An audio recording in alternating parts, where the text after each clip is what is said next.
Mega power star Ram Charan, director Bujjibabu సానా కాంబినేషన్లో వస్తున్న most awaited pan India movie Peddi గురించి ఒక మైండ్ బ్లోయింగ్ క్రేజీ అప్డేట్ బయటకు వచ్చింది. ఈ సినిమాలో కీలక పాత్ర పోషించిన బాలీవుడ్ సీనియర్ నటుడు బొమన్ ఇరానీ రీసెంట్గా ఇచ్చిన ఇంటర్వ్యూలో సినిమా అసలు కథ ఎలా మొదలవుతుందో లీక్ చేసేశారు. సాధారణంగా చాలామంది దీనిని కేవలం ఒక రెగ్యులర్ స్పోర్ట్స్ డ్రామా అనుకుంటున్నారు. కానీ ఈ చిత్రంలో స్పోర్ట్స్తో పాటు గుండెలను హత్తుకునే రేంజ్లో దేశభక్తి ఎలిమెంట్స్ కూడా చాలా బలంగా ఉంటాయట.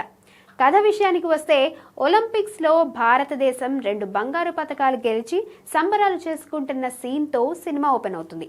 అయితే స్పోర్ట్స్ అథారిటీ ఆఫ్ ఇండియా అధికారిగా నటిస్తున్న టిన్ను ఆనంద్ మాత్రం కేవలం 2 మెడల్స్తో సంతృప్తి చెందకుండా మన దేశ ప్రదర్శనపై కోచ్గా నటిస్తున్న బొమన్ ఇరానీని ప్రశ్నిస్తాడు. ఆ ఛాలెంజ్తో ఒలింపిక్స్లో దేశం కోసం పతకాలు గెలిచే సత్తా ఉన్న వీరుడి కోసం వెతుకుతుండగా, ఉత్తరాంధ్రకు చెందిన ఒక అద్భుతమైన క్రాస్ ఓవర్ అథ్లెట్ పెద్ది గురించి తెలుస్తుంది.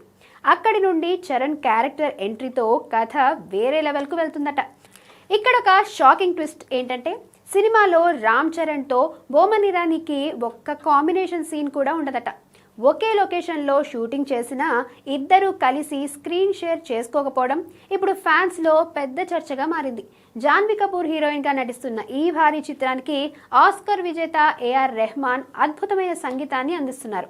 వృద్ధి సినిమాస్ నిర్మిస్తున్న ఈ ప్రతిష్టాత్మక చిత్రం 2026 జూన్ 4న థియేటర్లలో ప్రపంచవ్యాప్తంగా ఘనంగా విడుదల కాబోతోంది.